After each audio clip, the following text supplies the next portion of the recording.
The rain came down in sheets, blurring the neon lights of Los Angeles into a kaleidoscope of colors that danced across the wet pavement.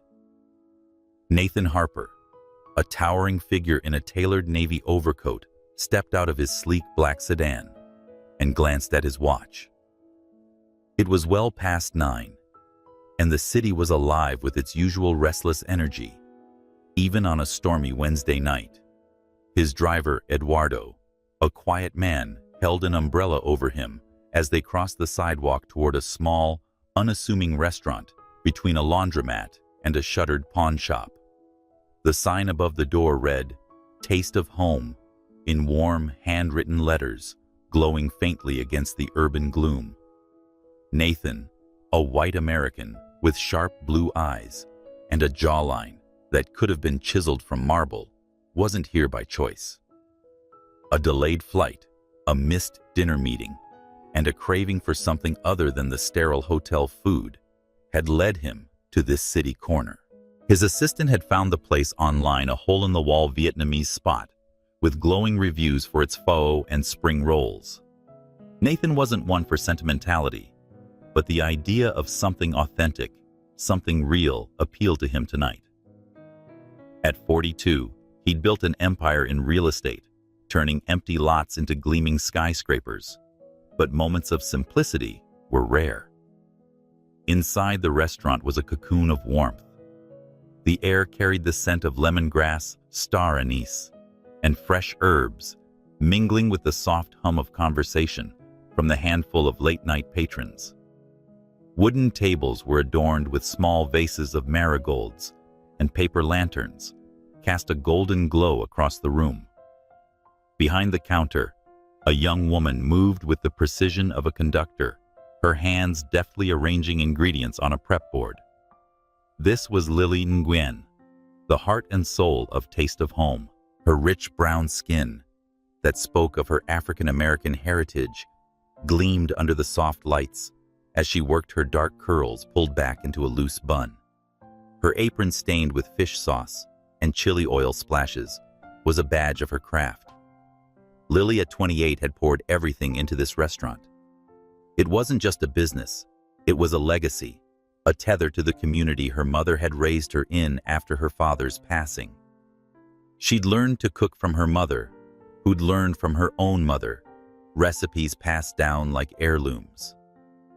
The restaurant was a labor of love, a place where neighbors gathered and stories were shared over steaming soup bowls.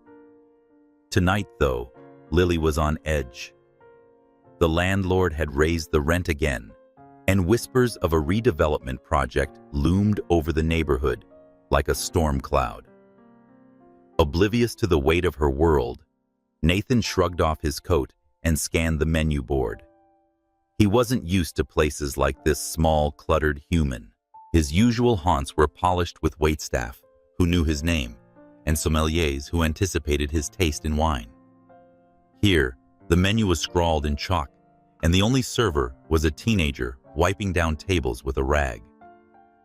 Nathan approached the counter, his polished loafers clicking against the linoleum floor. "Excuse me?" he said, his voice carrying the clipped confidence of a man accustomed to being heard. "What's quick tonight?" Lily looked up, her dark eyes narrowing slightly as she took him in. She'd seen his type before, the suit, the posture, the faint air of impatience. Rich is entitled, and probably here on a whim. She wiped her hands on her apron and stepped closer to the counter. "Pho is always quick, if you're in a rush," her tone polite but firm. "Beef or chicken?" "Beef," Nathan replied, glancing at his phone as a notification buzzed. "Make it fast, please." Lily's lips pressed into a thin line. She turned back to the kitchen, her movements brisk but controlled, and began assembling a bowl. Nathan, meanwhile, paced near the counter, his eyes drifting to the photos on the wall, snapshots of smiling families, community events, and a younger Lily standing proudly with her mother at the restaurant's opening. Something about the images stirred a memory he couldn't quite place, a fleeting sense of something he'd lost long ago. As Lily carried the steaming bowl to the counter, Nathan grabbed a napkin from the stack nearby. Their paths collided in a moment of chaos. His elbow knocked the bowl from her hands, and it shattered on the floor, sending shards of porcelain and fragrant broth across the linoleum. The restaurant fell silent, all eyes on them. "Damn it!" Nathan muttered more to himself than anyone else. He looked down at the mess, then at Lily, expecting an apology or a flustered reaction. Instead, Lily's eyes flashed with fire. "You're in my kitchen suit," she said, her voice low but sharp. "Watch where you're going next time." Nathan blinked, caught off guard.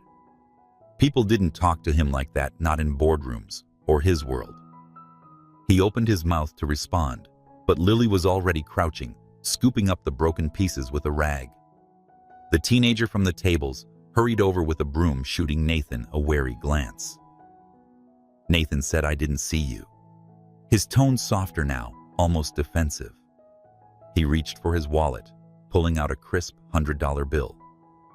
"For the bowl. And the trouble."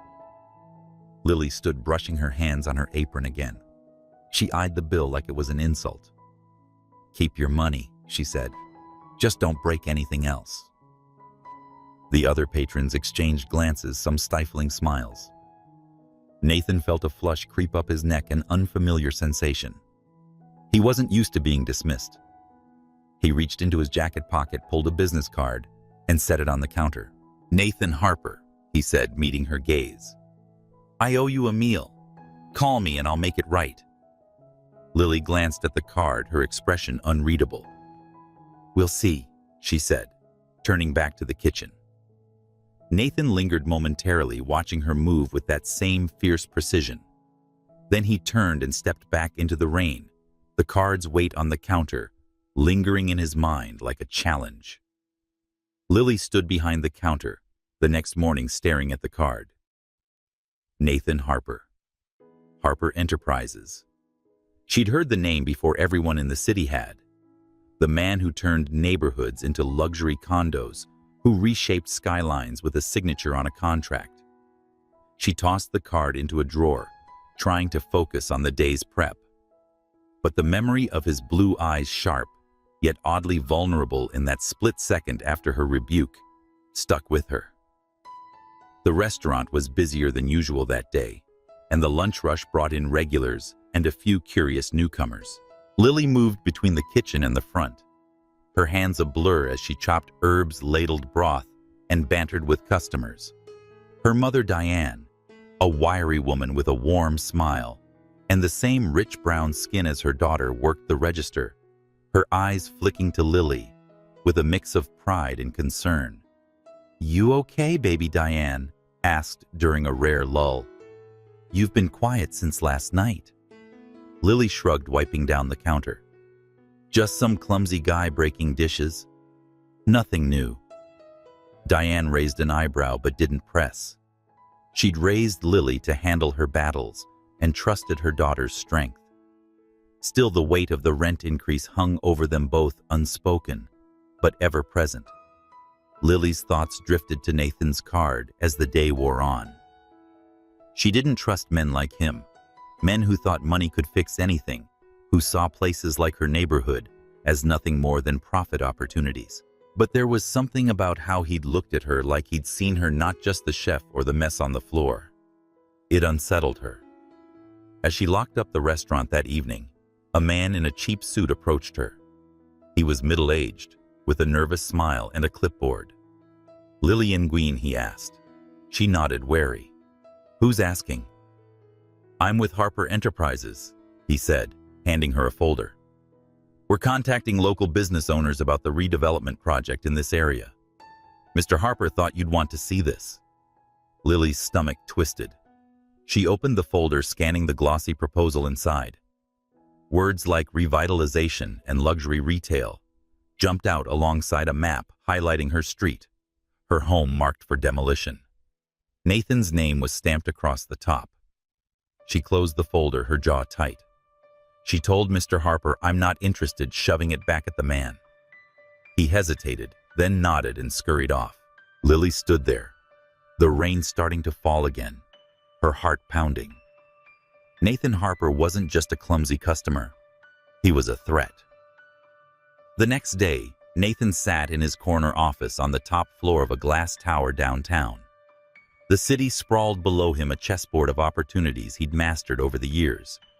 His desk was cluttered with contracts and blueprints, but his mind was elsewhere, on the small restaurant, the sharp-tongued chef, and how her eyes had cut through him like a knife.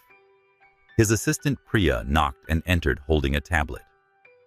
"The outreach for the East Side project is underway," she said. "Most businesses are open to negotiations, but Taste of Home, the Vietnamese place, flat out refused." Nathan's brow furrowed. Lily Nguyen Priya nodded. "She told our guy to take a hike." Politely but still. Nathan leaned back in his chair, a faint smile tugging at his lips. He'd expected resistance. Small businesses always fought change at first. But Lily's fire intrigued him. He'd built his career on reading people. She wasn't like the others. She wasn't intimidated or swayed by his name or money. "Set up a meeting," he said. "I'll talk to her myself." Priya raised an eyebrow. "You sure? She doesn't seem like the negotiating type." "I'm sure," Nathan said, his eyes drifting to the window. The city gleamed under the morning sun, but all he could see was the glow of paper lanterns and a woman who dared to call him out. Lily, meanwhile, was back in her kitchen, chopping onions with a ferocity that made the other cooks steer clear. The folder from Harper Enterprises sat unopened on a shelf, a silent accusation. She didn't need to read it to know what it meant: displacement, erasure, another community torn apart for profit. She'd seen it happen before in other neighborhoods to other families. As she worked, her phone buzzed with a text from an unknown number. "This is Nathan Harper. I want to discuss the project. Dinner tomorrow, 7 p.m. Your place. I'll bring the wine." Lily stared at the message, her thumb hovering over the screen. She wanted to tell him to shove his wine and project, but something stopped her. It could be curiosity. It could be strategy. She'd meet him on her turf if Nathan Harper wanted to play games. She typed a reply. "Fine. Bring red. And don't break anything." The stage was set, two worlds, two wills, about to collide again. The evening air was thick with the scent of rain-soaked asphalt and the faint hum of Los Angeles at dusk. Inside Taste of Home, the restaurant buzzed with its usual rhythm: clinking dishes, murmured conversations, and the sizzle of garlic hitting a hot wok. Lily Nguyen moved through her kitchen like a storm, her hands a blur as she plated orders and called out instructions to her small crew. Tonight was different, though. Nathan Harper was coming, and the weight of his presence loomed like an uninvited guest. Lily had spent the day preparing for the dinner rush, and the confrontation she knew was coming. The folder from Harper Enterprises still sat unopened on a shelf, its glossy promises a stark contrast to her restaurant's worn wood and chipped paint. She'd built this place from nothing, pouring her savings and soul into every recipe table and memory. The idea of Nathan Harper, real estate tycoon, dealmaker, destroyer of neighborhoods, waltzing in with his charm and wine, made her blood simmer. Nathan arrived precisely at 7, stepping through the door with the same confidence that had irked her 2 nights ago. He carried a bottle of red wine, a Cabernet Sauvignon that probably cost more than her monthly rent, and his tailored suit looked out of place among the mismatched chairs and paper lanterns. The other patrons glanced up, some recognizing him from news articles or gossip blogs. But Nathan's focus was singular. He scanned the room until his eyes found Lily behind the counter. "Evening," he said, setting the bottle on the counter with a soft clink. "I kept Bogota." Lily wiped her hands on her apron and approached her, expression guarded. "You're punctual, I'll give you that." "Habit of success," Nathan replied, his smile easy but calculated. He glanced around. "Nice crowd tonight." "It's a living," she said, nodding toward a corner table. "Sit there. I'll bring you something." Nathan took the seat.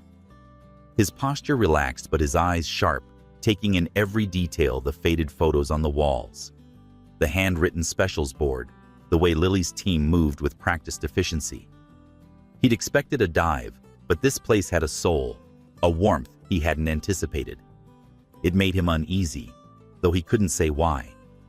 Lily returned with a plate of spring rolls and a small bowl of dipping sauce, setting them down with a deliberate thud.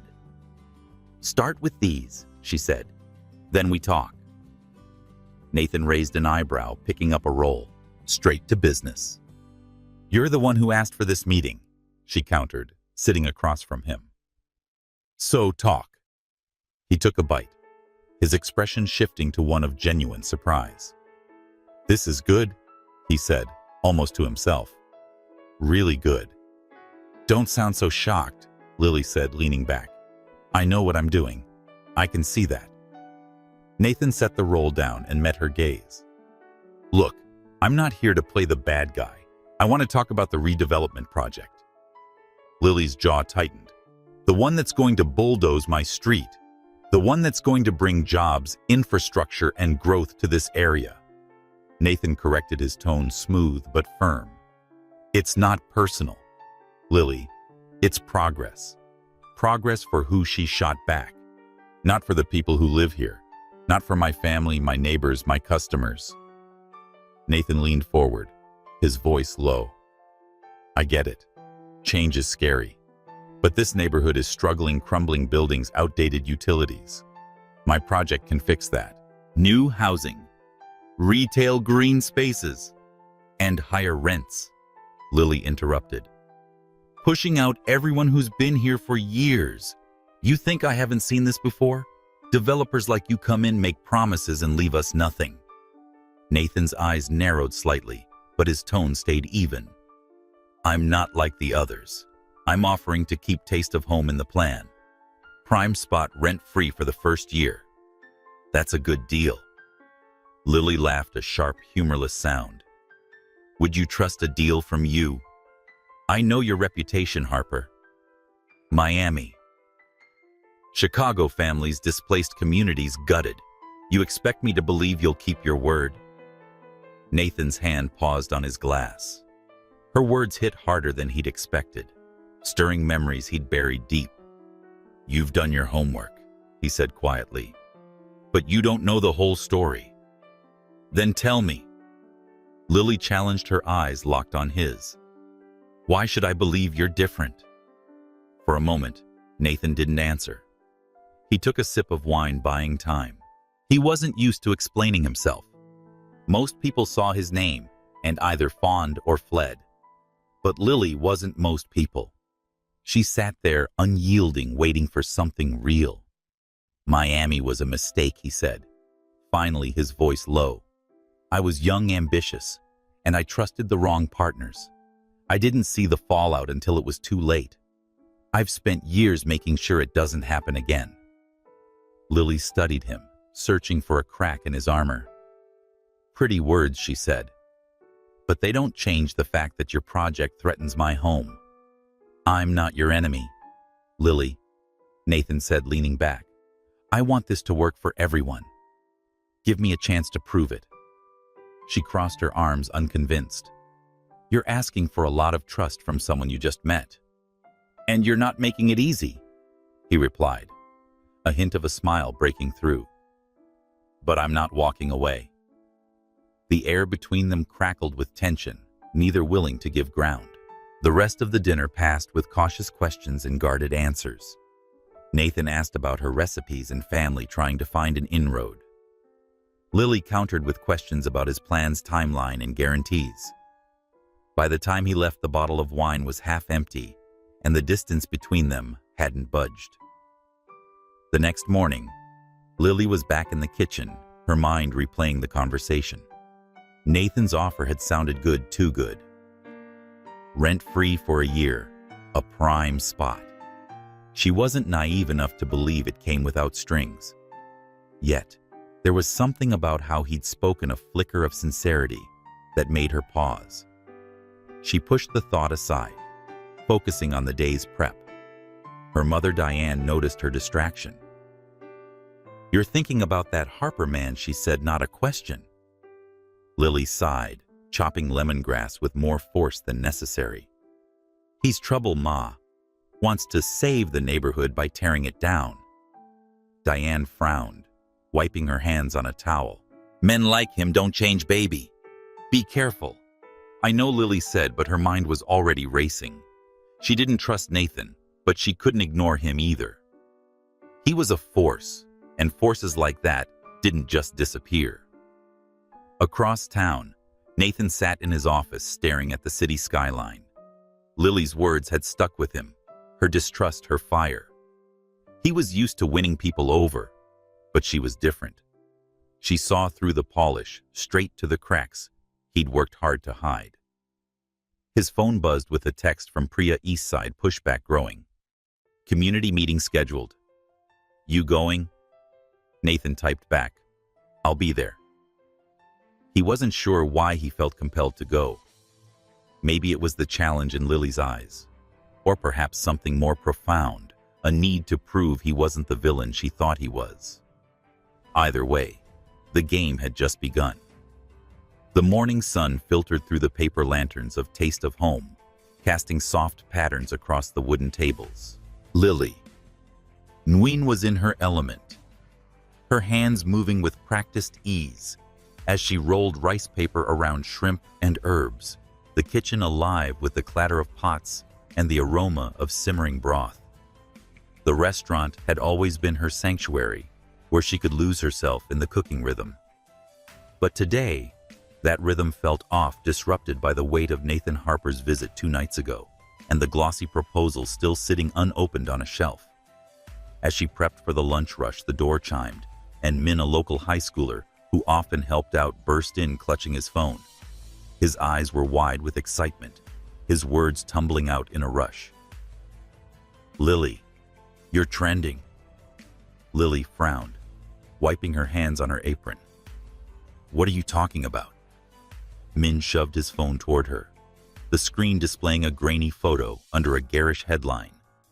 "Billionaire Nathan Harper's steamy night with mystery chef." The image showed her and Nathan outside the restaurant mid-argument, her hands on her hips, and his face caught in a half-smirk.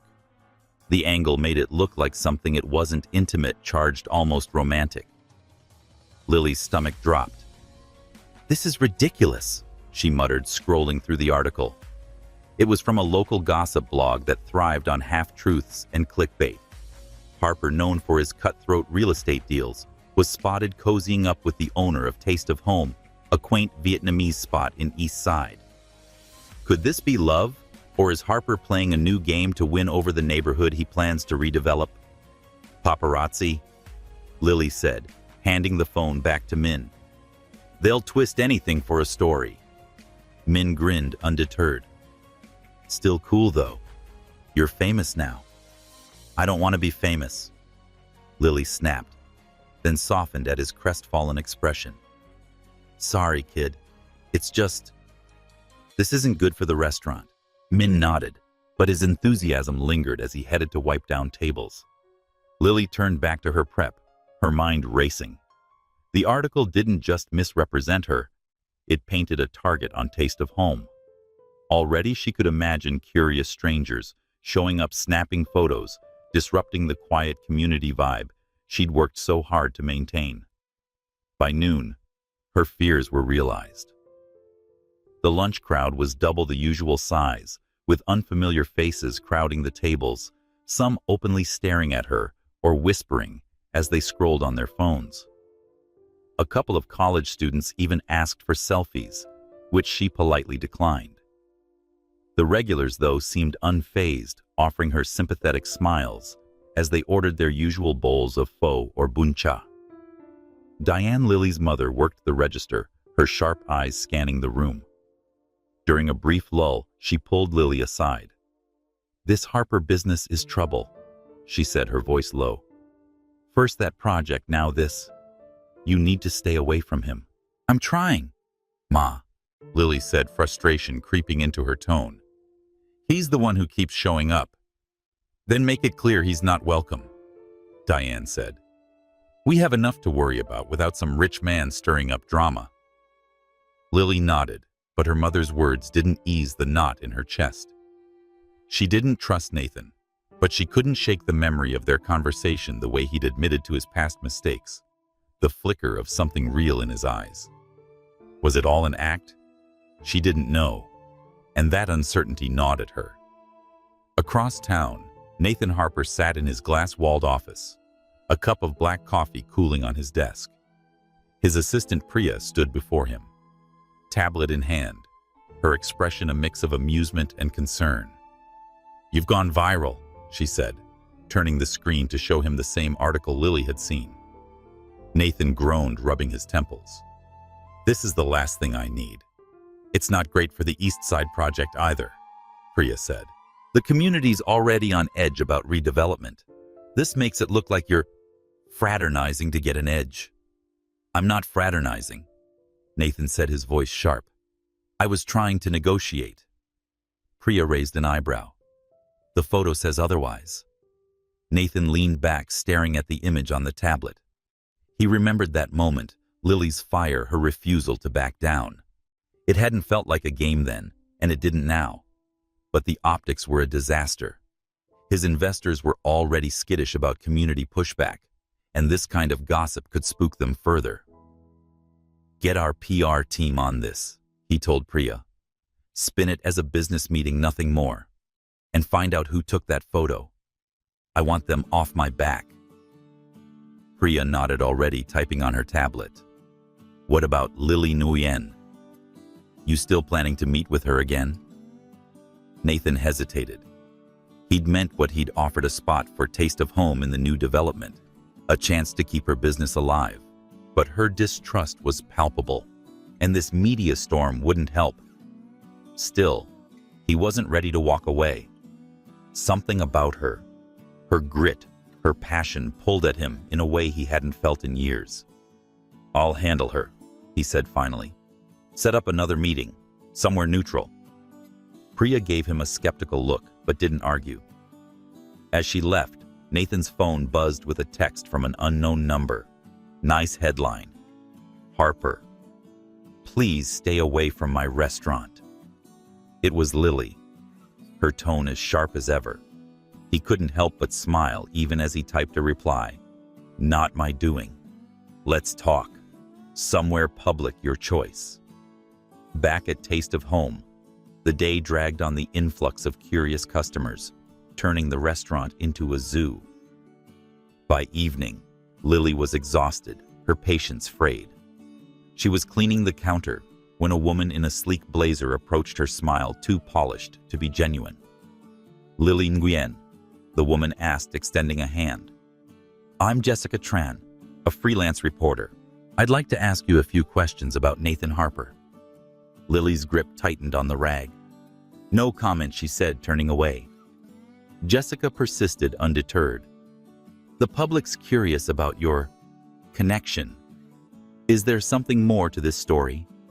"There's no story," Lily said, her voice cold. "I'm just trying to run my business."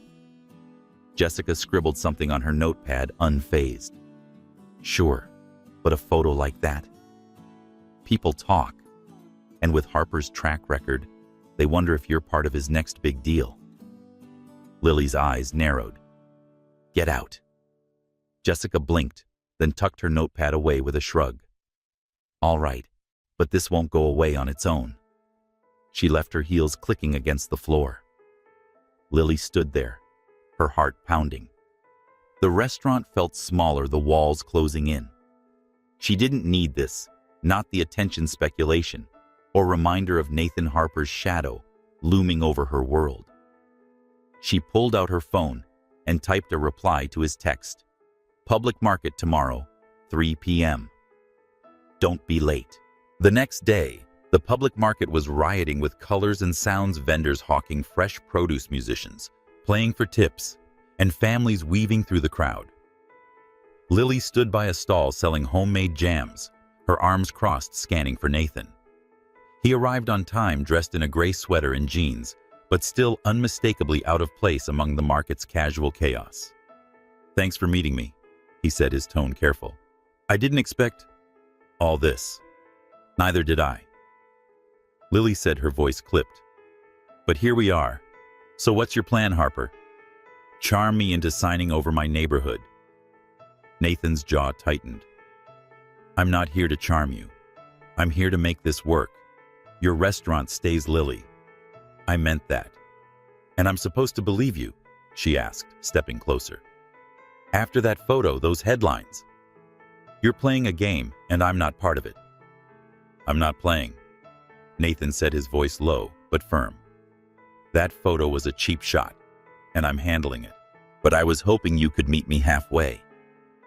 Lily shook her head, her eyes blazing. Halfway? You're asking me to trust a man who's made a career by tearing down places like mine. The argument drew glances from passers-by, but neither noticed.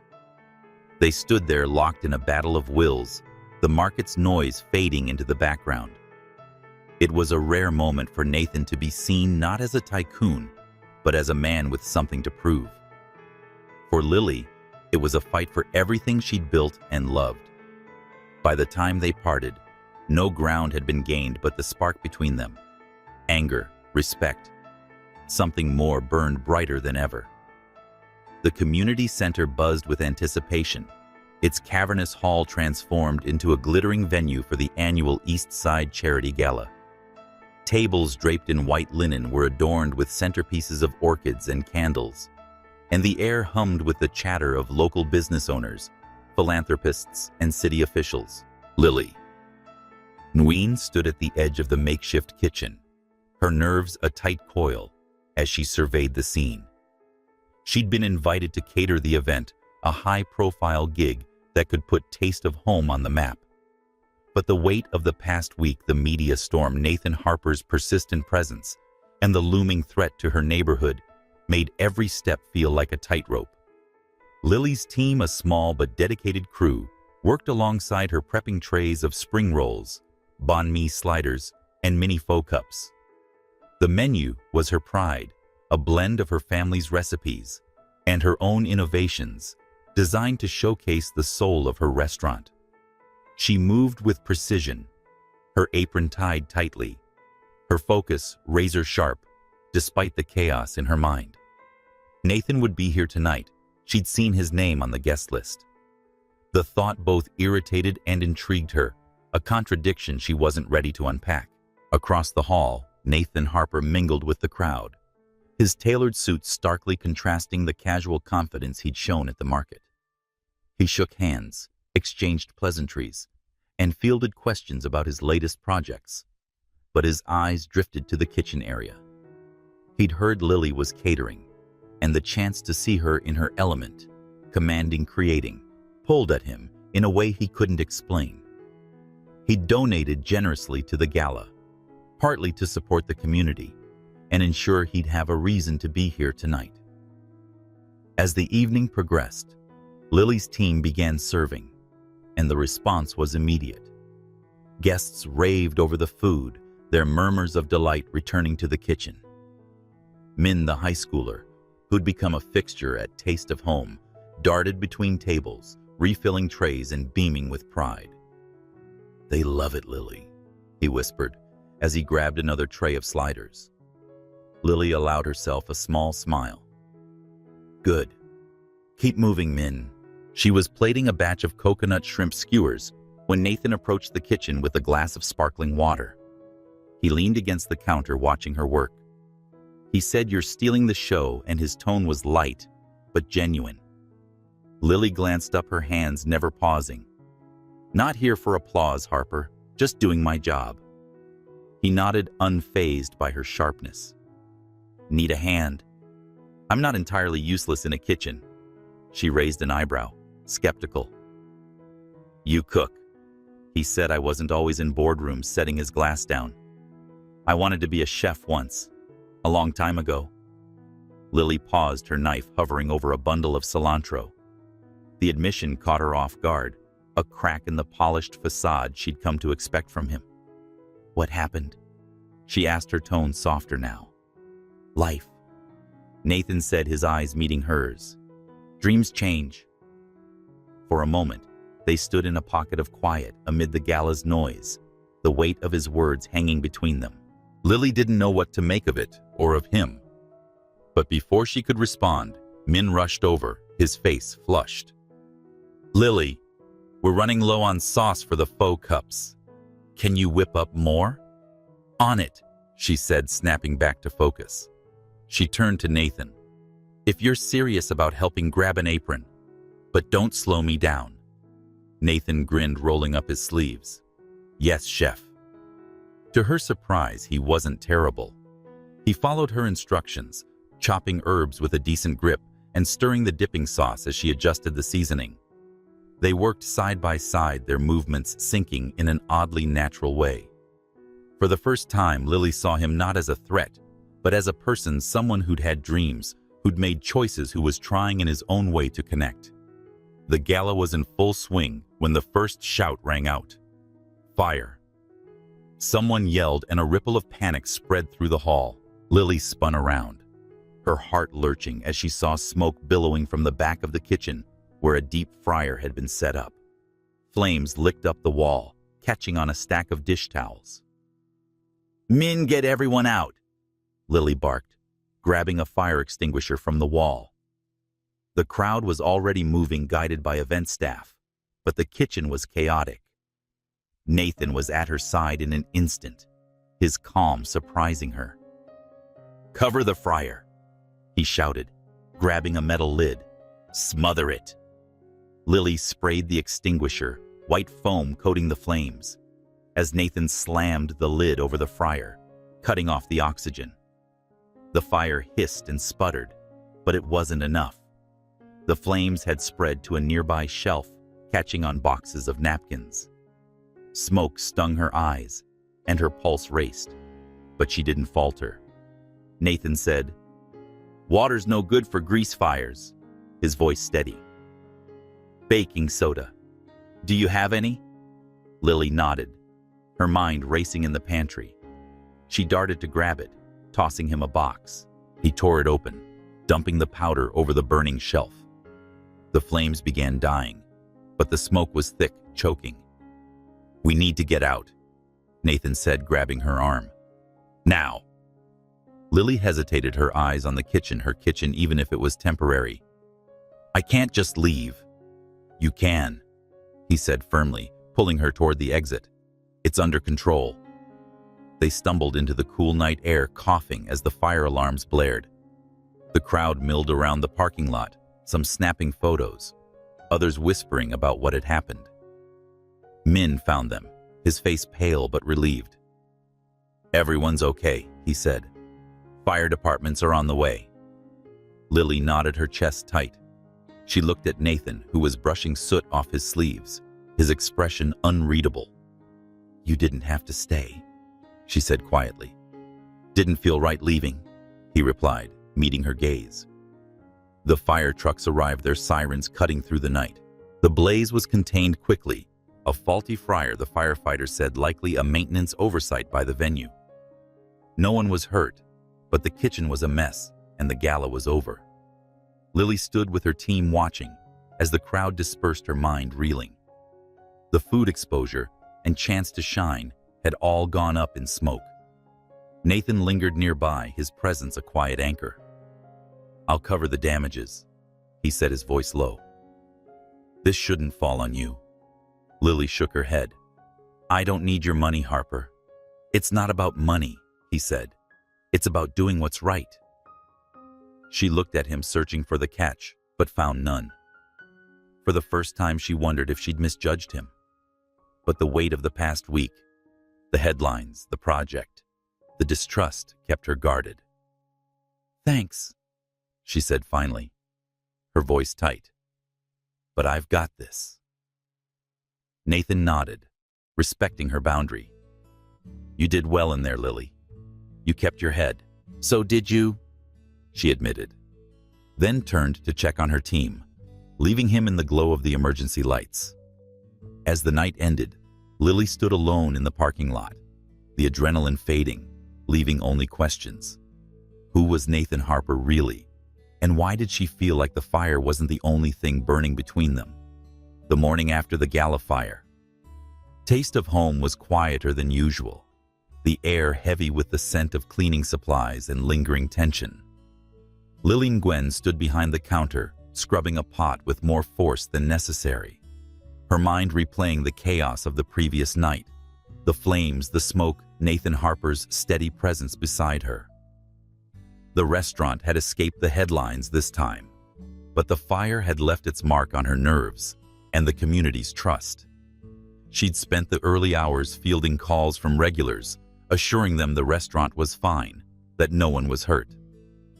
But the weight of it all pressed on her shoulders heavier than ever. Her phone buzzed on the counter, pulling her from her thoughts. An unknown number flashed on the screen, the message short and cryptic. "Harper's not who you think. Check his past." Miami, 2012. Lily's grip tightened on the phone. She didn't recognize the sender, but the words hit like a punch. Miami. Nathan had mentioned it during their dinner, a fleeting admission of a mistake, but he'd brushed it off.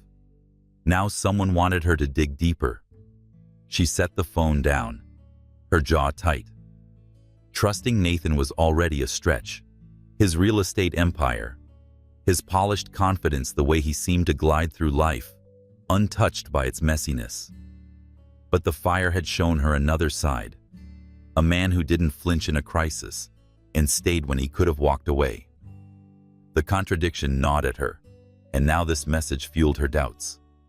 The lunch rush brought a steady stream of customers, mostly regulars, who greeted her with warm smiles and questions about the gala.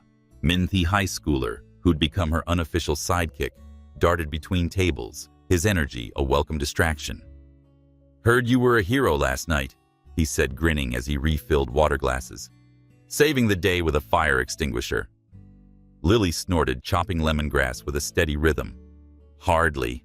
I didn't want my food to go to waste." Min laughed, but his eyes flicked to her phone. "You okay? You keep checking that thing." She hesitated, then shook her head. "Just a weird text, nothing important." But it was important, and she couldn't shake it. By mid-afternoon, when the rush slowed, Lily slipped into the back office, a cramped space filled with recipe notebooks and unpaid bills. She opened her laptop and typed "Nathan Harper, Miami 2012" into the search bar. The results flooded in articles, blog posts, and even grainy forum threads. The story was grim, a luxury condo project spearheaded by a younger Nathan Harper in Miami's Overtown neighborhood. Promises of community benefits had lured residents into supporting it. But the project had gone over budget-cutting corners on affordable housing commitments. When the dust settled, hundreds of families were displaced, their homes razed for high-rises they couldn't afford. Lawsuits followed, but Nathan's company had mainly emerged unscathed, while the community bore the scars. Lily leaned back, her stomach twisting. The articles painted a man driven by ambition, blind to the human cost of his deals. But they also mentioned his youth inexperience and a partner who'd taken the fall. Was that the whole story? She didn't know, but the warning echoed in her mind. That evening, Nathan appeared at the restaurant unannounced as usual. He was dressed casually, a navy sweater replacing his standard suit, but his presence still commanded attention. The dinner crowd was thin, and he sat at the counter watching her work with an intensity that made her skin prickle. "Thought you'd be busy putting out fires elsewhere," Lily said, her tone sharp as she slid a bowl of pho toward him. Nathan's lips twitched, but his eyes were serious. "I wanted to check in. Last night was rough." "It was," she said, wiping her hands on her apron. She studied him, searching for the man from the articles who'd left families homeless. "Why are you here, Nathan? Really?" He leaned forward, his voice low. "I told you I want to make this work. For you. For the neighborhood." "Then tell me about Miami," she said, her words cutting through the air. 2012. What happened? Nathan's expression shifted, a flicker of something raw crossing his face. He set his spoon down, his hands resting on the counter. "You've been digging. Someone made it easy," she said, crossing her arms. Anonymous text. "Told me to look you up." He frowned, his jaw tightening. "Someone's playing games," maybe Lily said. "But I need to know who I'm dealing with, so talk." Nathan took a deep breath, his gaze drifting to the photos on the wall. Snapshots of Lily's family, her community. His voice was quieter when he spoke, stripped of its usual polish. "Miami was my first big project. I was green, full of big ideas. I could change the game and build something that worked for everyone. My partner, Victor Ruiz, sold me on the vision, affordable housing, community spaces, the works. But the numbers didn't add up. Costs ballooned, investors pushed back, and Victor started cutting corners. By the time I realized how bad it was, families were losing their homes." Lily listened, her expression unreadable. "And you walked away." "Not precisely," Nathan said, his eyes meeting hers. "I fought to fix relocation funds and legal aid, but the damage was done. Victor took the fall and went bankrupt. I kept the company afloat, but I carried it. Still do." She studied him, weighing his words against the articles, the message, her own instincts. There was pain in his voice, a crack in the armor she hadn't expected. But trust was a fragile thing, and hers was already worn thin. "You say you're different now," she said. "But how do I know this project won't end up like Miami? Promises broken, people pushed out." "You don't," Nathan admitted. "Not yet. But I'm here, Lily. I'm not hiding. Ask me anything, and I'll tell you the truth." She wanted to believe him, but the weight of her community, her restaurant, and her family's legacy held her back. "I need time," she said finally. "And I was hoping you could prove it." Nathan nodded, standing to leave. "Fair enough. I'm not going anywhere." As he walked out, Lily's phone buzzed again. Another message from the unknown number. "He'll burn you too. Be careful." Her heart sank, but she deleted it, refusing to let fear dictate her next move. The next few days were a blur of routine cooking, serving, managing the restaurant's tight budget. But Nathan's words lingered, as did the anonymous warnings. Lily kept her distance, focusing on her work, but the tension followed her like a shadow. She couldn't shake the feeling that something bigger was at play, threatening her restaurant and the fragile trust she was starting to feel for Nathan Harper. The late afternoon sun spilled through the windows of Taste of Home, painting the restaurant in hues of gold and amber. The lunch rush had faded, leaving a handful of regulars lingering over coffee and conversation. Lily Nguyen stood at the prep counter, her hands kneading dough for tomorrow's banh bao, her movements steady, but her mind elsewhere. The anonymous texts had stopped, but their echo lingered, a constant reminder of the stakes. Nathan Harper's confession about Miami had cracked open a door in her perception of him, but she wasn't ready to walk through it. Not yet. The door chimed, and Min, the high schooler who'd become as much a part of the restaurant as its recipes, bounded in with his backpack slung over one shoulder. "Lily, you gotta teach me that spring roll trick," he said, tossing his bag onto a chair. "The one where you roll them so tight they don't fall apart." Lily smiled, grateful for the distraction. "It's all in the tuck, Min. Come here, I'll show you."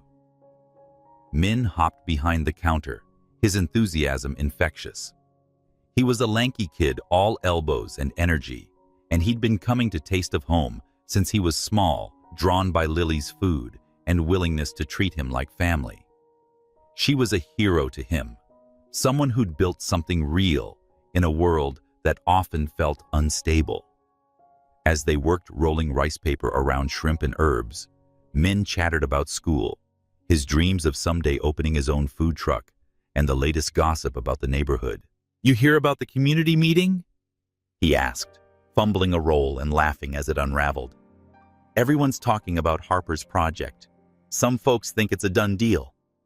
Lily's hands paused, her smile fading. "It's not done until I say it is," she said, her voice firm. This place isn't going anywhere. Min nodded, his admiration clear. You're like a superhero, Lily. Nobody messes with you. She laughed, ruffling his hair. Keep practicing those roles, kid. That's the real superpower. The door chimed again, and Nathan Harper stepped in, his presence as jarring as ever. He wore jeans and a flannel shirt, a far cry from his usual polished look, but the air around him still carried that quiet authority. The regulars glanced up, some whispering, but Nathan ignored them, his eyes finding Lily behind the counter. Hope I'm not interrupting, he said, his tone light but cautious. Lily raised an eyebrow, handing Min another rice paper. You're constantly interrupting, Harper. What do you want? He held up his hands in mock surrender. Just here to eat and learn something. Min's eyes widened. You're that rich guy from the news. You gonna buy this place? Lily shot Min a look, and he clamped his mouth shut, focusing on his rolls. Nathan chuckled, pulling up a stool. Not buying anything today, kid. Just hungry. Lily studied him, skeptical but curious. All right, sit tight. I'll get you something.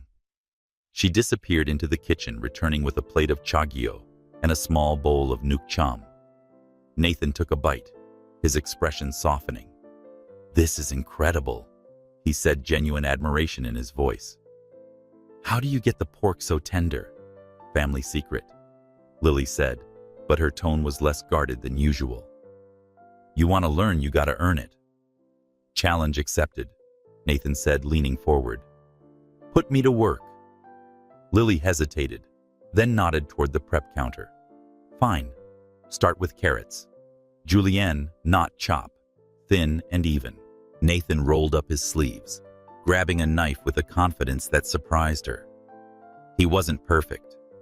His cuts were uneven, his technique clumsy, but he listened, following her corrections with a focus that felt almost disarming. Min watched wide-eyed, occasionally piping up with tips of his own. You gotta hold the knife like this, Min said, demonstrating. Lily taught me last summer. Nathan grinned, adjusting his grip. You're a pro, huh? Lily's the pro, Min said proudly. She's the best. Lily felt a warmth in her chest, reminding her why she fought so hard for this place. It wasn't just about the food. It was about people like Min, the community that filled these tables, the stories woven into every dish. Nathan's presence, though, complicated things. He wasn't just a customer or a threat anymore. He was becoming something else she couldn't quite name. As the evening wore on, the restaurant settled into a gentle rhythm. Nathan stayed, helping with small tasks, stirring broth, wiping down counters, even joking with Min about his questionable knife skills. The regulars began to warm to him, some even striking up conversations about the neighborhood, their voices cautious but curious. Lily watched from the sidelines, her guard still up but softening at the edges. At one point, Min pulled out his phone, showing Nathan a video of a cooking competition he'd been obsessed with. Lily could win this easily, he said. She's got the best recipes in the city. Nathan glanced at Lily, his eyes warm. I believe it. Let's enter her. Lily snorted, but there was a spark of amusement in her voice. Dream on, Harper. I've got enough on my plate. The night ended with Nathan helping clean up stacking chairs as Lily locked the register. Min had left for home, his backpack slung over his shoulder, promising to practice his roles. The restaurant was quiet now. The only sound was the fridge's soft hum and the city's distant hum outside. Thanks for letting me hang out, Nathan said, leaning against the counter. Felt good to do something normal. Lily studied him, her arms crossed. You're not as useless as I thought. He laughed, the sound low and genuine high praise. She didn't smile, but her eyes softened. Why are you doing this, Nathan? You don't need to be here playing sous chef. He hesitated, his gaze drifting to the photos on the wall. Maybe I want to be. This place, these people, it's real. I haven't had that in a long time.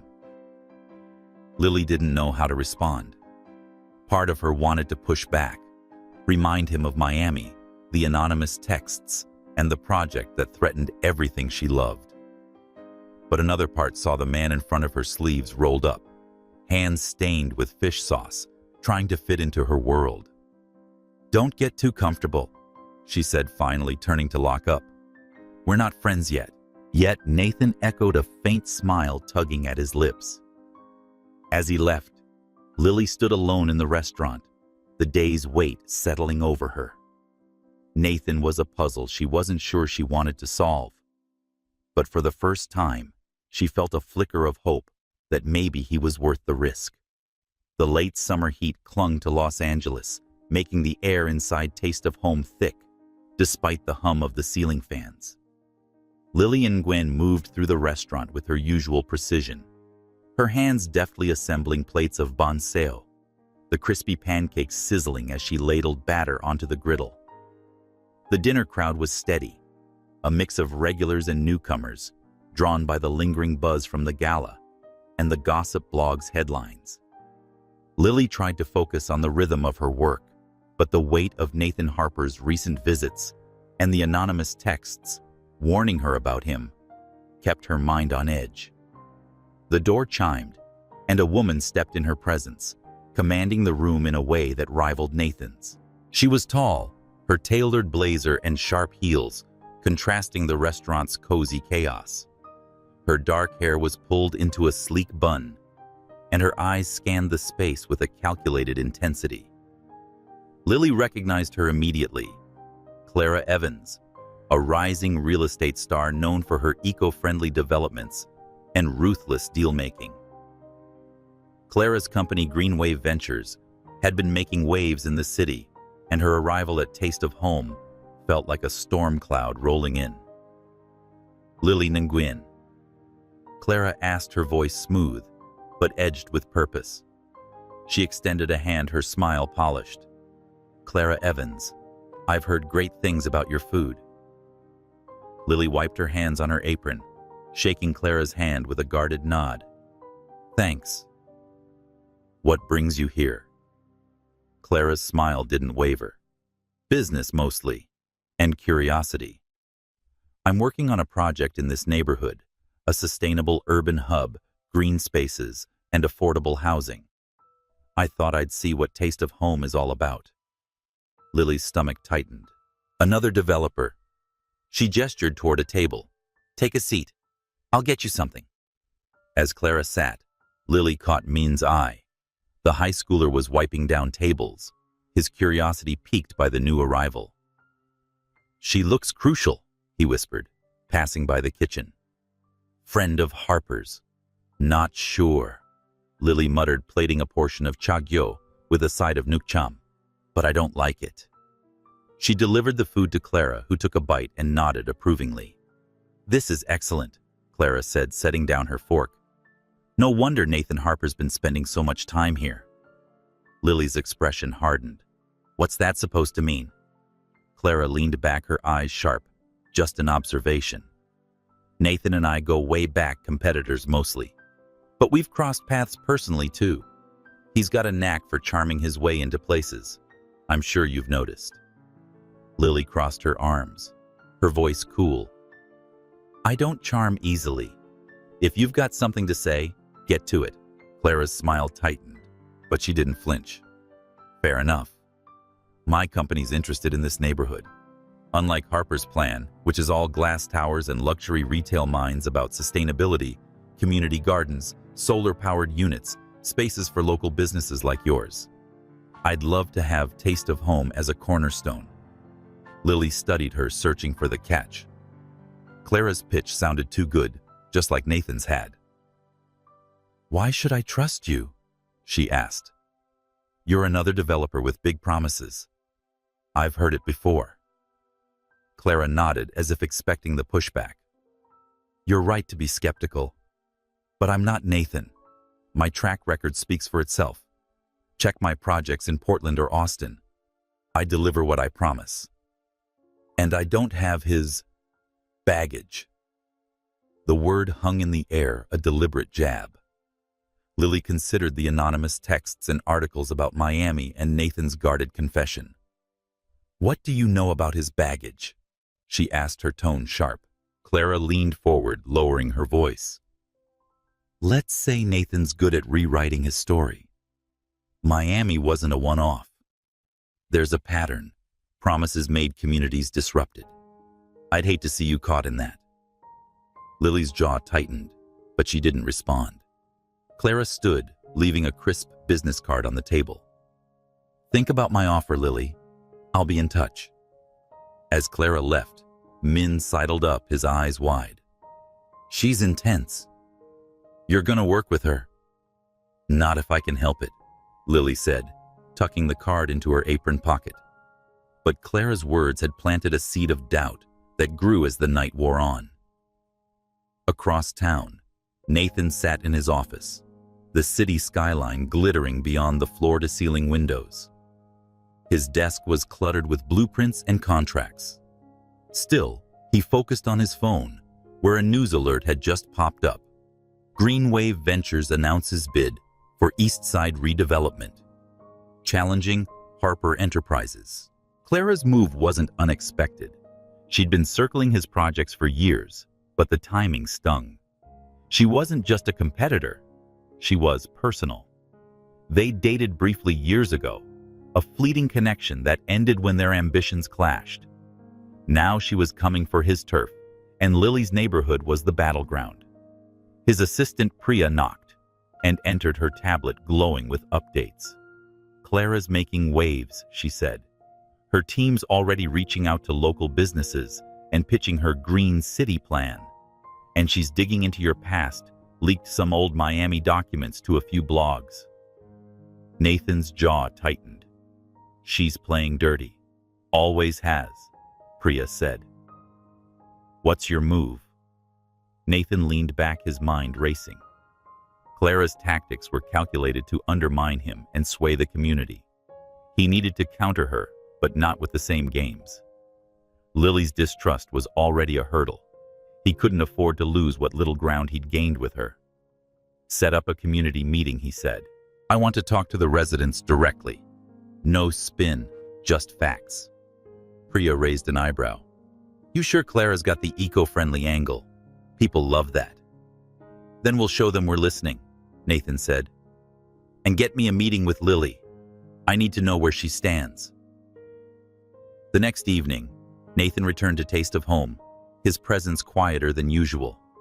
The restaurant was in its evening lull, with only a few regulars lingering over dessert.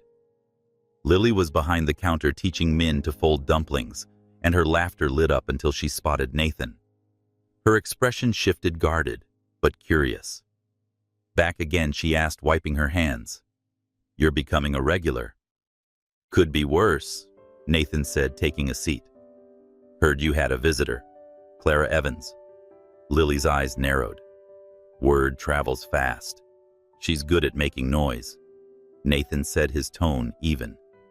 "What did she offer you?" Lily hesitated, then slid a plate of dumplings toward him. "A spot in her green utopia. It sounded like your pitch, but it had better branding." Nathan took a bite, buying time. "Clara's smart. I'll give her that. But she's not your friend Lily. She's after the same thing I am: control of this neighborhood. The difference is I'm upfront about it." "Are you?" Lily challenged, leaning on the counter. "Because I'm hearing things, Nathan. About Miami, about you. And now Clara's saying you've got a pattern." Nathan's hand paused, his eyes meeting hers. "Clara's got her own agenda. We have history, professional and personal. She's using it to hit me where it hurts." "Personal." Lily's voice was sharp, but there was a flicker of something else. Curiosity, maybe even jealousy. "It was a long time ago," Nathan said, his voice low. "Didn't work out. She's been trying to one-up me ever since." Lily studied him, weighing his words against Clara's, the texts, the articles. "I don't care about your love life, Harper. I care about my restaurant and my people. I'm not signing up for either side if you play games. I'm not asking you to," Nathan said. "Don't count me out yet." She didn't respond, but the air between them was charged a mix of distrust and something deeper, something neither was ready to name. As Nathan left, Lily pulled Clara's card from her pocket, staring at it beside Nathan's 2 players. 2 promises, 1 neighborhood on the line. The morning light filtered through the blinds of Taste of Home, casting long shadows across the empty tables. Lily and Gwen stood in the kitchen, her hands buried in a bowl of dough, the repetitive motion a lifeline against the storm in her mind. The past week had been a whirlwind. Clara Evans's visit, Nathan Harper's persistent presence, and now a new blow, a video circulating online, posted by an anonymous account tied to Greenway Ventures. It was a montage of grainy clips Nathan at a Miami ribbon cutting smiling as he shook hands with investors, juxtaposed with footage of displaced families packing up their homes. The voiceover was damning, accusing Nathan of prioritizing profit over people with Taste of Home's storefront, flashing briefly as his latest target. Lily had watched it once, her heart sinking as the comments piled up, some calling her a sellout for even talking to Nathan. The video was clever, edited to maximize doubt, and it worked. She'd spent the night replaying their conversations, his confession about Miami, the way he'd helped during the Gala fire. Was it all a facade?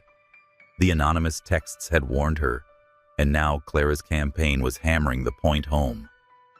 The restaurant was quiet, and the lunch rush was still an hour away. Min was at school, leaving Lily alone with her thoughts, and her mother Diane sorting receipts at the register. Diane had seen the video too, her disapproval clear in the tight set of her mouth. "I told you to stay away from that man," she'd said that morning. "He's trouble, Lily. Always has been." Lily didn't argue. She wanted to believe Nathan was different, that the man who'd chopped carrots and laughed with Min was real. But the video had shaken her, and Clara's offer, Green Space's community focus, felt like a safer bet, even if it came with its own risks. Nathan, meanwhile, was in crisis mode. His office was a war room with Priya and his PR team scrambling to counter Clara's smear campaign. The video had hit just as he was preparing for the community meeting, and the timing was no accident. Clara knew how to play the game and was playing to win. Nathan watched the video again, his jaw tight, the old guilt from Miami rising like bile.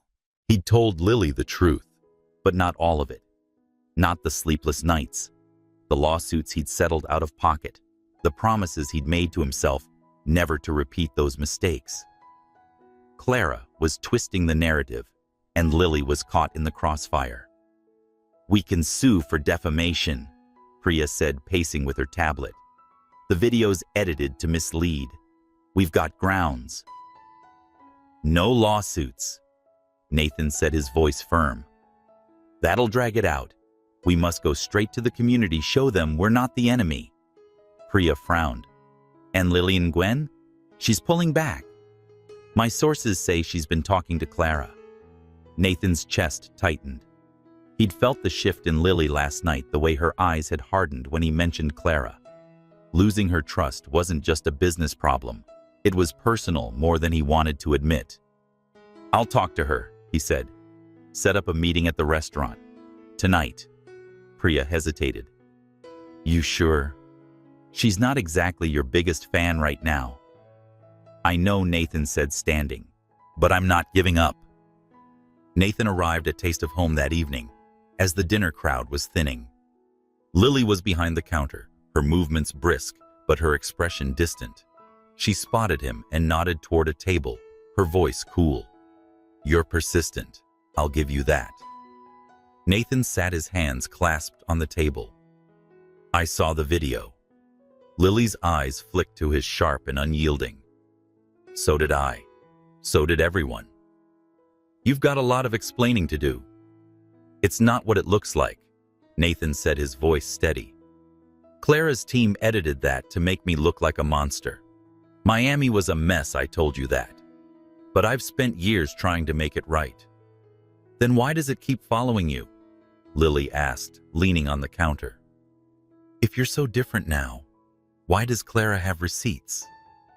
Nathan's hands tightened. Because she's got an agenda. She wants this project, and will do whatever it takes to get it, including tearing me down. Lily shook her head, her voice low.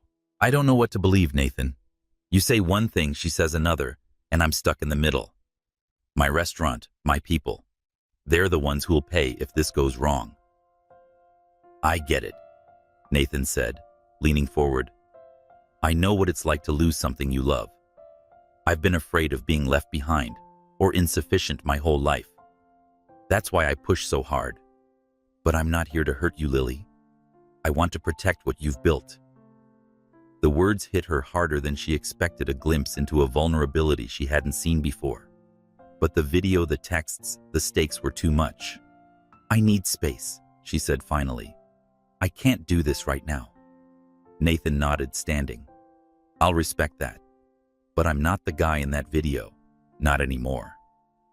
Lily felt a pang of doubt as he left, not just in him, but in herself.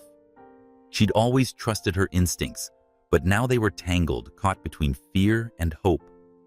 The next few days were a blur of routine. Lily entered the restaurant, avoiding Nathan's calls and Clara's follow-ups. She focused on her food customers and the small moments that grounded her, teaching Min new recipes, joking with regulars, and helping Diane balance the books. But the community meeting loomed, and with it, the decision would shape the neighborhood's future. Nathan, meanwhile, was grappling with his own demons. The video had stirred up old wounds, memories of families he'd failed, promises he couldn't keep. For the first time, he admitted that his fear of failure, of being abandoned by the world he'd fought to conquer, was driving him as much as his ambition. He wanted Lily to see him not the caricature Clara had painted, but trust he knew couldn't be forced.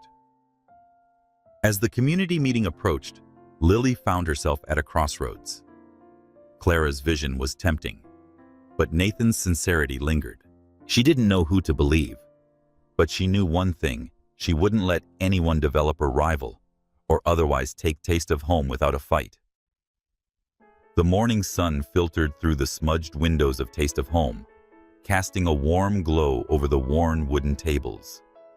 Lily Nguyen stood behind the counter, her hands wrist-deep in a bowl of rice flour batter, the familiar rhythm of prep work grounding her against the chaos of the past week. The viral video from Clara Evans's team had shaken her, its damning clips of Nathan Harper's past looping in her mind. His words, his confession about Miami, his quiet vulnerability, clashed with the accusations, leaving her caught between distrust and a nagging sense that there was more to the story. The anonymous texts had stopped, but their echo lingered, and the community meeting loomed like a deadline she couldn't escape. Lily's mother, Diane, was at the register, sorting through a stack of receipts with a frown. The restaurant's finances were tighter than ever, the rent hike biting deeper each month. You've been quiet, baby, Diane said, glancing up. That Harper mess still on your mind? Lily sighed, wiping her hands on her apron. It's not just him. It's Clara, the video, this whole redevelopment fight. I don't know who's telling the truth. Diane's eyes softened, but her voice was firm. You don't need to trust either of them. Trust yourself. You've always known what's right for this place. Lily nodded, but her mother's words didn't ease the knot in her chest. She'd pushed Nathan away and told him she needed space, but the distance only made her questions louder. Was he the villain Clara painted, or the man who'd stayed to fight a fire, who'd chopped carrots with Min and laughed at his own mistakes? She couldn't shake the feeling that the video wasn't the whole story, and the idea of being played by Clara Nathan and anyone lit a fire in her. By mid-afternoon, the lunch rush had slowed, and Lily found herself alone in the back office, the cramped space cluttered with recipe notebooks and unpaid bills. She pulled out her laptop, her fingers hesitating over the keys. The video had been a slick hit job, but it relied on public records, court filings, news articles, and grainy footage. If there were truth to be found, she'd find it herself. She started with the Miami project, digging deeper than the headlines. Old court documents revealed Nathan's company had settled with displaced families, covering relocation costs and legal fees, though the damage to the community was undeniable. Forum posts from former residents painted a mixed picture. Some vilified Nathan, others noted he'd tried to mitigate the fallout after his partner's mismanagement. Then she found something new. A deposition from Victor Ruiz, Nathan's former partner, admitting to falsifying budget reports to secure investors. Nathan had been blindsided, the document claimed, and had taken on personal debt to fund settlements. It wasn't absolution, but a crack in Clara's narrative. Lily's search turned to the video itself. She rewatched it, pausing on the taste of home footage. The timestamp was wrong. It showed a date from months ago, before Nathan's first visit. The clip had been repurposed, spliced to imply a connection that didn't exist. She cross-checked the anonymous account that posted it, tracing its activity to other Greenwave Ventures promotions. Clara's fingerprints were all over it. Her heart pounded as she pieced it together. Clara wasn't just competing with Nathan. She was weaponizing his past to undermine him and sway the community. Lily's distrust of Nathan hadn't vanished, but this was a deliberate manipulation, and she wasn't about to let it slide. She grabbed her phone and texted Nathan, "We need to talk. Now. My place, 7 p.m. Then she called Min, who was at a school club meeting. "Kid, I need your tech skills. Can you dig into a video's metadata?" Min's voice crackled with excitement. "Heck yeah, send it over." By evening, the restaurant was quiet, the dinner crowd still an hour away. Nathan arrived on time, his expression a mix of wariness and hope.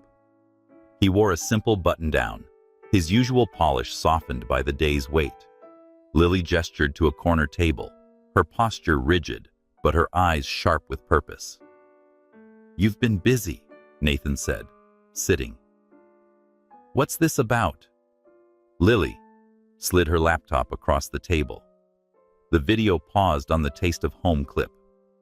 "This is a lie," she said, her voice steady. "The footage is old, repurposed. Clara's team edited it to make it look like you're targeting me.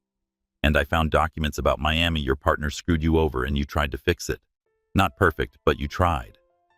Nathan's eyes widened, then softened. "You did your homework." "I had to," Lily said, leaning forward. "I don't trust Easy Nathan, but I'm not letting Clara play me. Or you." He nodded, his jaw tight.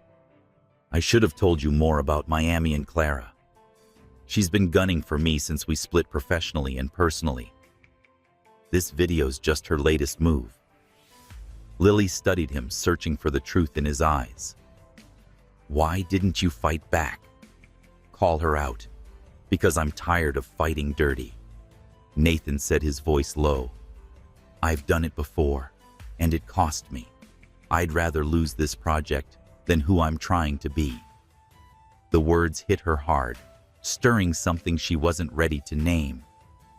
"I'm sorry," she said finally, for pulling back. I had to be sure." "I get it," Nathan said, his gaze steady.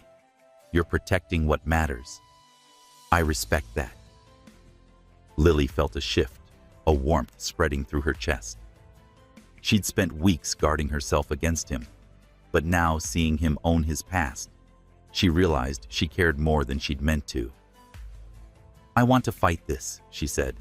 "Clara's plan sounds good, but it's just as much a land grab as yours. I'm not signing with either of you, but I want to save my neighborhood. With you, if you're in."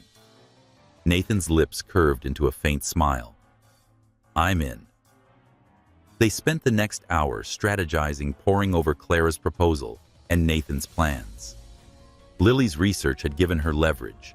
She knew Clara's green city relied on tax breaks that would expire, leaving local businesses vulnerable.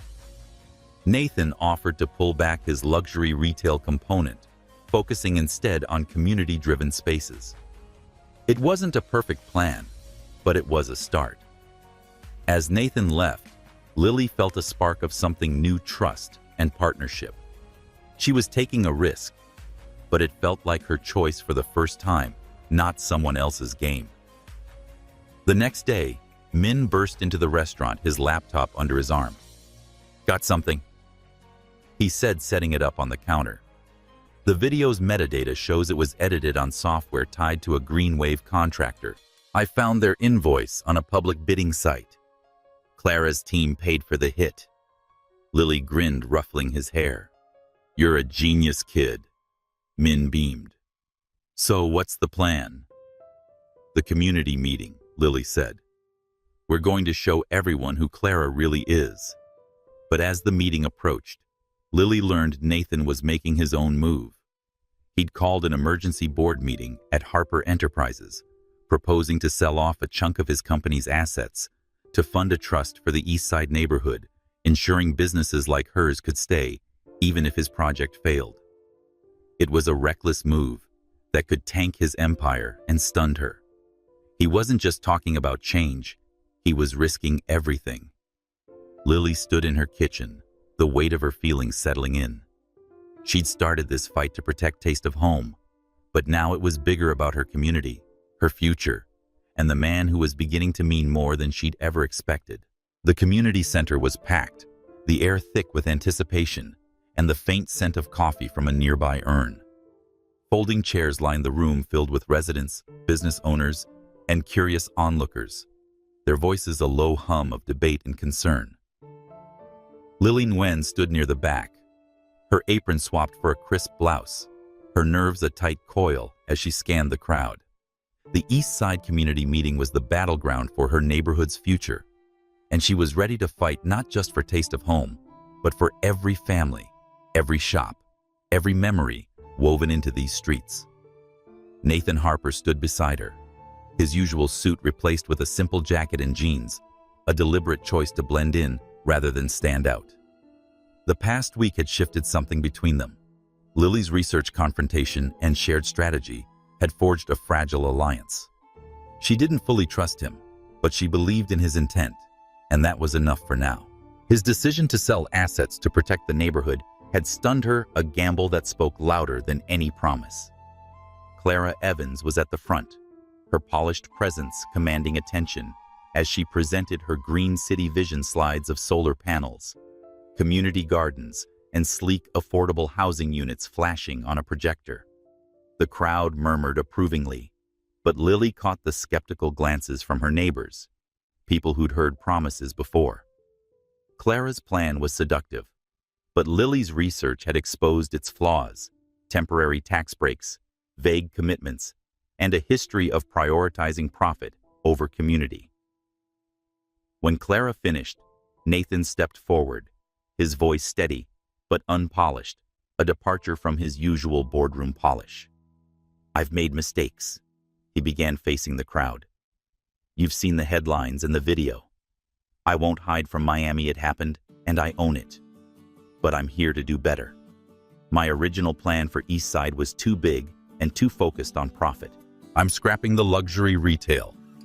Instead, I'm proposing a community trust funded by my company's assets to ensure businesses like Taste of Home can stay no matter what happens." The room erupted in whispers, some hopeful, others wary. Lily watched, her heart pounding. Nathan's move was bold, but it put him at risk. His investors were already balking, and selling assets could weaken his empire. Yet, he stood there, unflinching, his eyes flicking to her momentarily, as if seeking her approval. Clara's smile tightened, but she didn't interrupt. Lily knew her moment was coming. She'd spent days planning with Nathan and Min, gathering evidence to expose Clara's manipulation. When the moderator opened the floor, Lily stepped up, her voice clear and commanding. "I'm Lily Nguyen, owner of Taste of Home," she said, holding up her phone. "You've all seen the video about Nathan Harper. It's a lie. The footage of my restaurant was old, spliced to mislead you. Clara's team paid for it. Min, my assistant, traced the metadata to a green wave contractor. And Clara's Green City. It's built on tax breaks that expire in 2 years, leaving us with higher rents and no guarantees.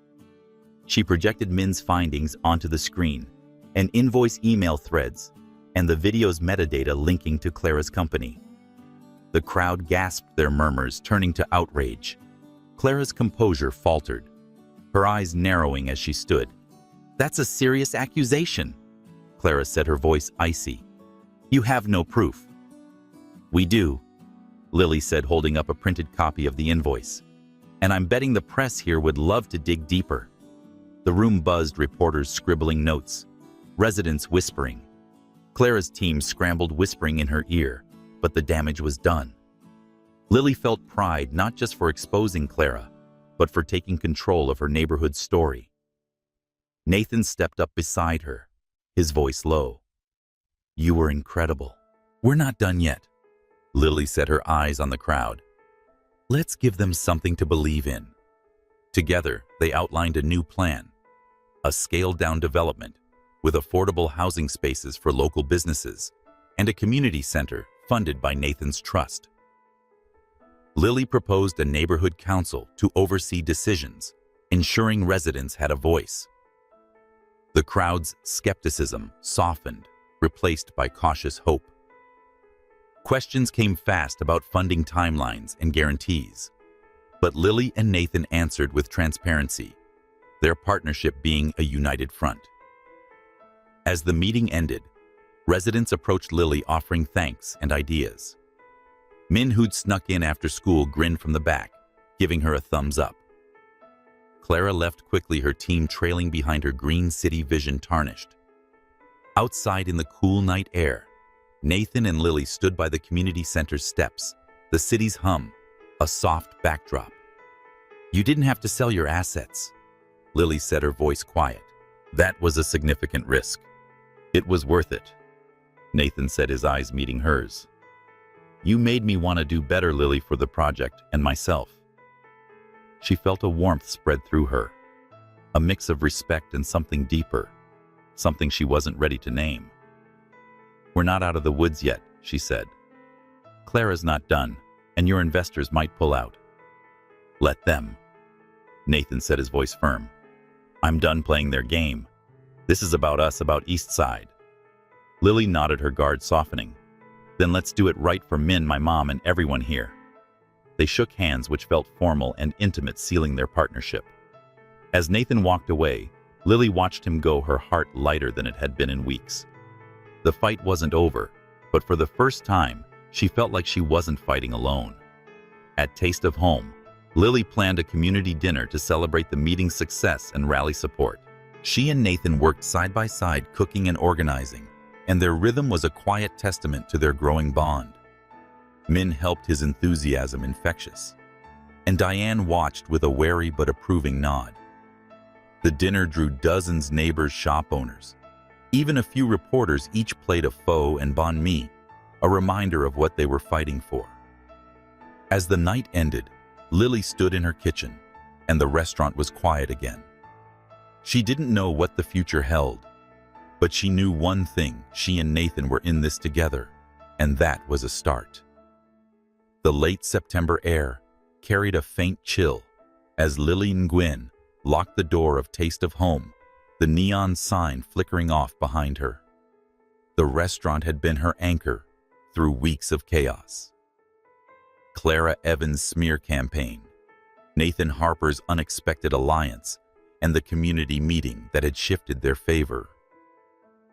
The neighborhood was buzzing with cautious hope, but Lily knew the fight wasn't over. Clara's silence since the meeting felt ominous, like the calm before a storm. As Lily slipped her keys into her pocket, her phone buzzed with a message from Min, the high schooler who'd become her right-hand tech sleuth. "Got something big. Meet me at the community center. ASAP."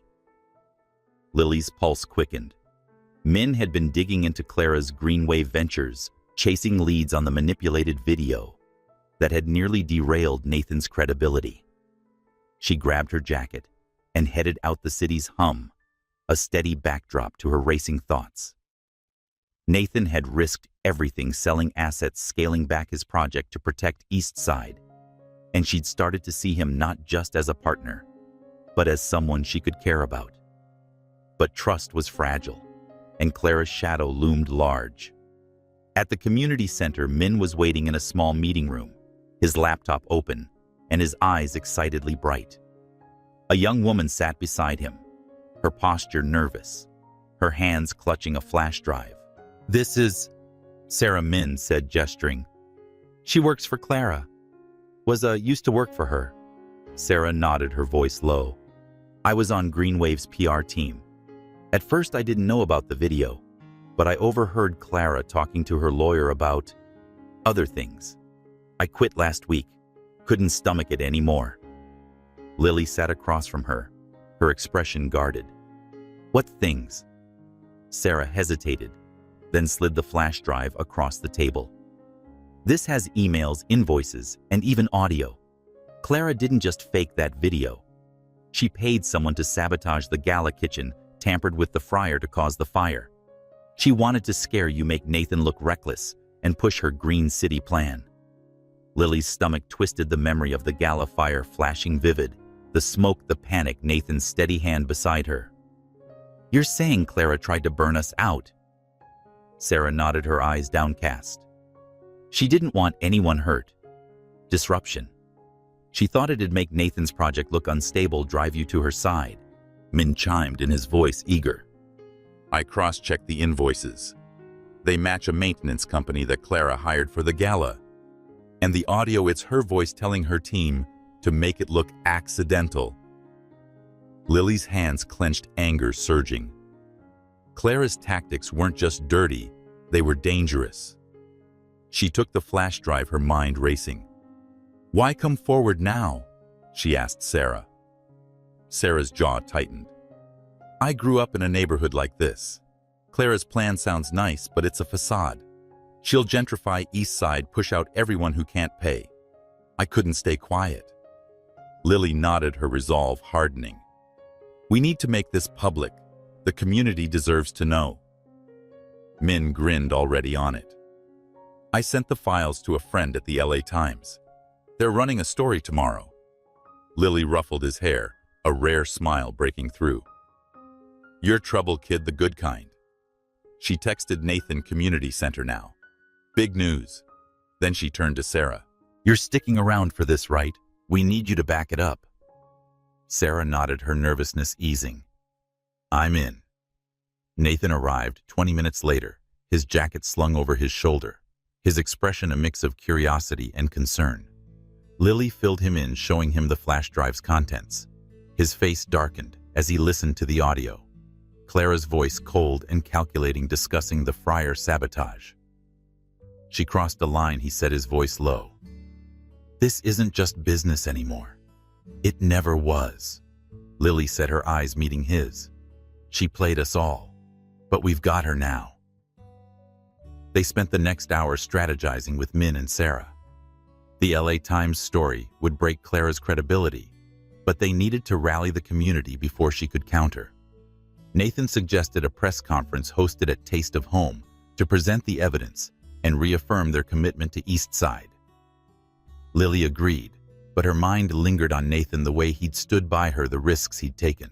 She was starting to see him not just as an ally, but as someone who'd earned her trust, and maybe more. The next day, the restaurant was transformed into a makeshift press hub.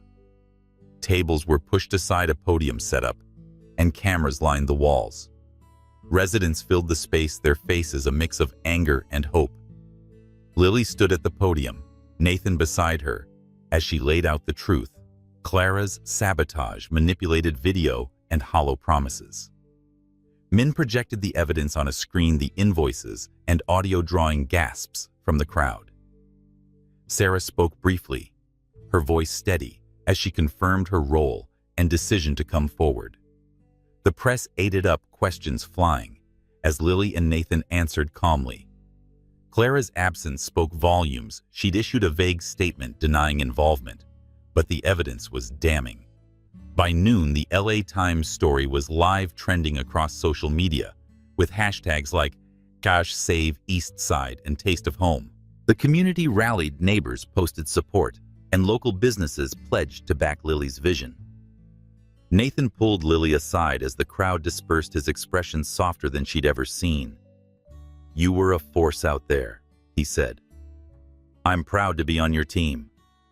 Lily's chest warmed, but she kept her tone light. "Don't get too comfortable, Harper. We've still got work to do." He smiled, a spark in his eyes. "How about a break? There's something I want to show you."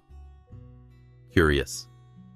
Lily followed him to his car, a sleek sedan that felt out of place in East Side's gritty charm. They drove to Santa Monica, the city giving way to coastal calm. Nathan led her to a small garden behind a community center, its rows of herbs and vegetables thriving under the sun. "This is mine," he said, his voice quiet. "Bought it years ago after Miami. I wanted a place to start over and do something real." Lily walked the rows, her fingers brushing basil leaves, the scent grounding her. "It's beautiful," she said. "Why keep it a secret?" "It's not a secret," Nathan said, his eyes meeting hers. "Just personal. I've been thinking about turning it into a school, cooking classes for immigrant kids, teaching them skills, giving them a future. Please run it." Lily's breath caught. The idea was bold, generous, a perfect fit for her passion. But it was his trust in her, his belief in her vision that hit deepest. "You're full of surprises, Harper," she said, her voice soft. "I'm trying," he said, stepping closer. "For you, for this." The air between them crackled, a moment heavy with possibility. Lily didn't pull away, but she didn't close the gap either. "Let's get through this fight first," she said. "Then we'll talk." Nathan nodded, respecting her space. As they drove back, Lily felt a shift, not just in their partnership, but in her heart. The truth was out. Clara was on the ropes, and for the first time, she saw a future where taste of home and Nathan could coexist. At the restaurant, Min was waiting, his laptop open with new ideas for the community trust. Diane watched from the counter, her skepticism softening as she saw Lily's resolve. The neighborhood was rallying, and Lily knew they'd won more than a battle, they'd reclaimed their story. The early autumn sun bathed East Side in a golden glow, the neighborhood alive with the hum of construction and community. Taste of Home stood as its heart, its neon sign freshly repainted, the windows gleaming with new life. Inside, Lily Nguyen moved with her usual grace, her hands assembling trays of banh mi for the grand opening of Flavors of Tomorrow, the cooking school she and Nathan Harper had built from his Santa Monica garden. The past month had been a whirlwind: Clara Evans's downfall, the community's triumph, and the deepening bond between Lily and Nathan. Today was a celebration, not just of a new venture, but of everything they'd fought for. The school was a modest space, its walls lined with photos of East Side's history, families, festivals, and Taste of Home at its center. Stainless steel counters gleamed under bright lights, and a small herb garden thrived outside, a nod to Nathan's original vision. Lily had designed the curriculum herself, blending her family's recipes with classes on culinary skills, business basics, and cultural pride, aimed at immigrant kids like Min, who was already signed up as the first student. Nathan stood by the entrance, greeting guests with a warmth that had become second nature. His empire had taken a hit. Selling assets to fund the community trust had spooked some investors, but he'd gained something more: a purpose, a partnership, a place in East Side story.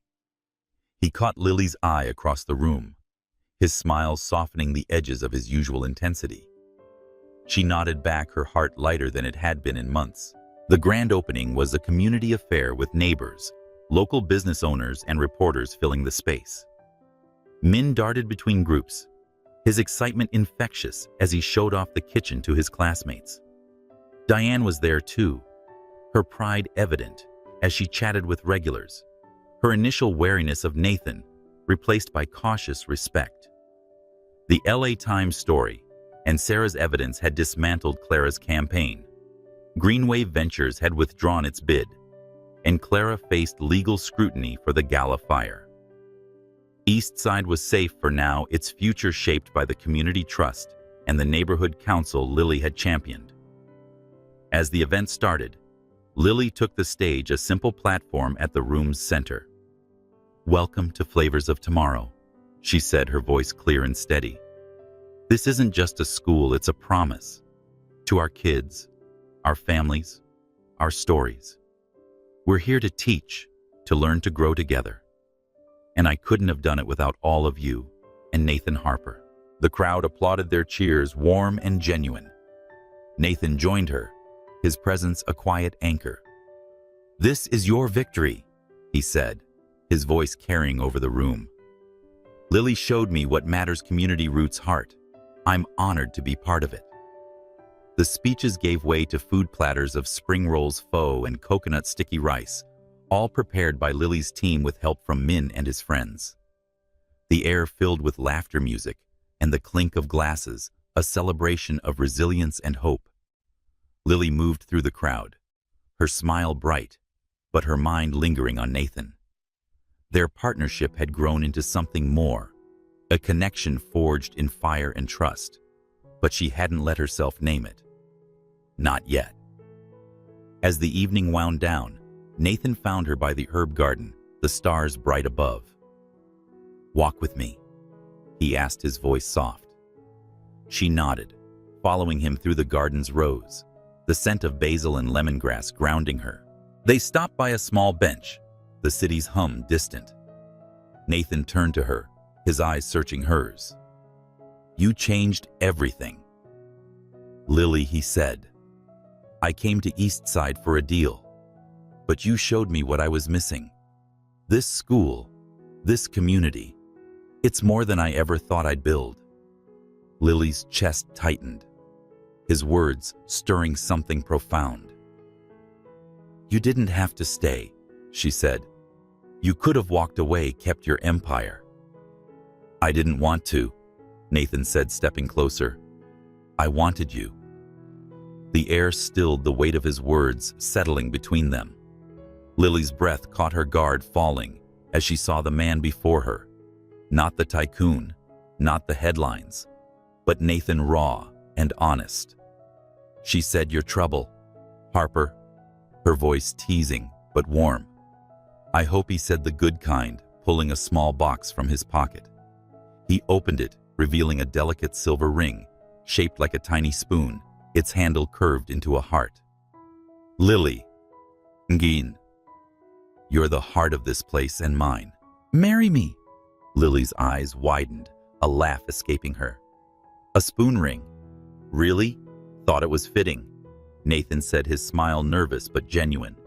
"You in, or am I gonna have to keep chopping carrots to prove myself?" She took the ring, sliding it onto her finger. Its weight was perfect. "I'm in," she said, her voice soft but sure.